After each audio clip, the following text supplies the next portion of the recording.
De Sainte Catherine de Sienne, le dialogue. Le don de la conformité au Christ, chapitre 16.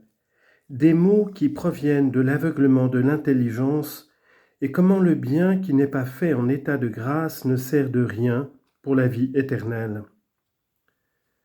Ce que je viens de te dire était pour te faire mieux comprendre comment les méchants ont un avant-goût de l'enfer et quelle illusion est la leur. Je veux t'expliquer maintenant d'où procède leur erreur et d'où leur vient cet avant-goût de l'enfer. Sache donc que la cause en est qu'ils ont l'œil de l'intelligence aveuglé par l'infidélité, fille de l'amour-propre, car de même que la vérité s'acquiert par la lumière de la foi, ainsi l'infidélité conduit au mensonge. Je parle de l'infidélité de ceux qui ont reçu le saint baptême, et dans le saint baptême, cette pupille de la foi qui a été insérée dans l'œil de l'intelligence. Arrivés à l'âge de discrétion, s'ils se sont exercés dans la vertu, ils ont conservé la lumière de la foi, et ils produisent des fruits de vie qui profitent au prochain.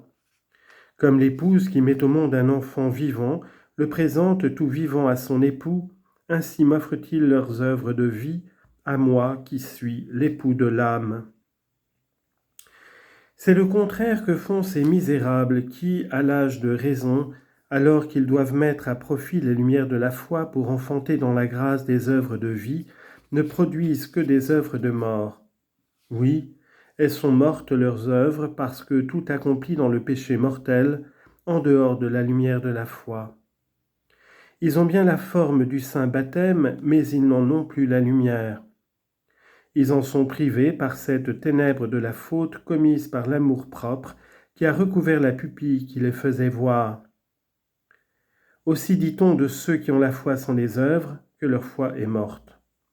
Et de même qu'un mort ne voit pas, de même l'œil de l'intelligence dont la pupille a été recouverte, comme je t'ai dit, ne voit plus, ne se connaît plus soi-même au milieu des fautes commises. Il ne connaît plus en lui-même ma bonté qui lui a donné l'être et toutes les grâces dont je l'ai comblé par surcroît. Ne me connaissant pas et ne se connaissant pas lui-même, il ne hait pas en lui la sensualité égoïste, bien plus il l'aime, il s'emploie à satisfaire ses désirs et il met ainsi au monde tous les enfants mort-nés qui sont les péchés mortels. Pour moi, il ne m'aime pas, ne m'aimant pas, il n'aime pas celui que j'aime, je veux dire son prochain, et ne met point sa joie à accomplir ce qui me plaît. Telles sont les vraies et réelles vertus que je me plais à voir en vous, et non pour mon utilité, car je ne puis profiter de rien. Je suis celui sans lequel rien n'a été fait, sinon le péché, qui n'est pas quelque chose, et qui en privant l'âme de la grâce la prive de moi, le bien absolu. Ce n'est donc que pour votre utilité à vous que les bonnes œuvres me sont agréables, parce que par elles j'ai quelque chose à récompenser en moi qui suis la vie sans fin. Chez ceux-là, au contraire, tu le vois bien, la foi est morte parce qu'elle est sans les œuvres. Les œuvres qu'ils font n'ont point de valeur pour la vie éternelle parce qu'ils ne possèdent pas la vie de la grâce.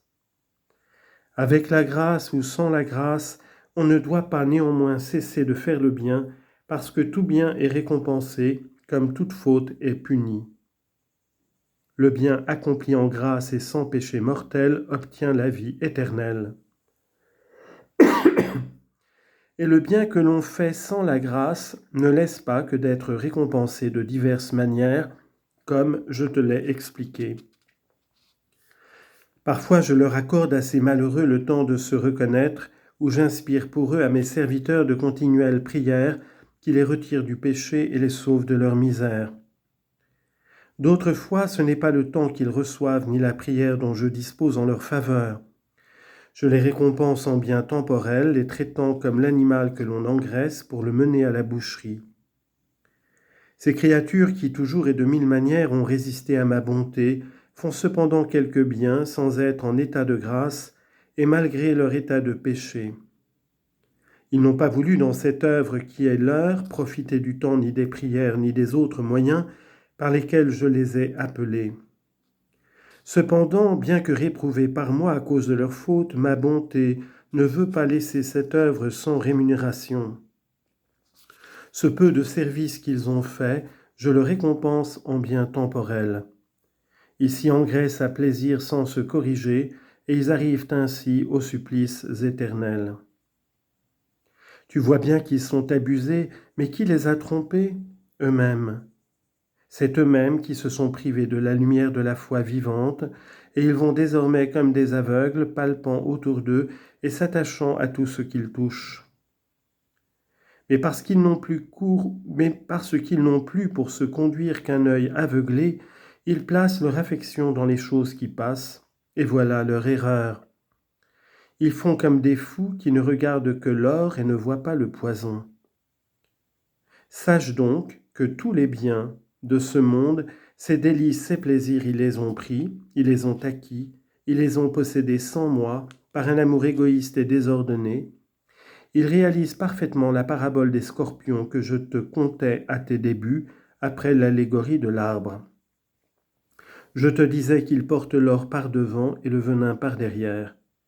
Il n'y a point en eux de venin sans l'or, ni d'or sans le venin, mais ce qu'on voit tout d'abord en eux, c'est l'or, et personne ne songe à se défendre du venin, sinon ceux qui sont éclairés de la lumière de la foi.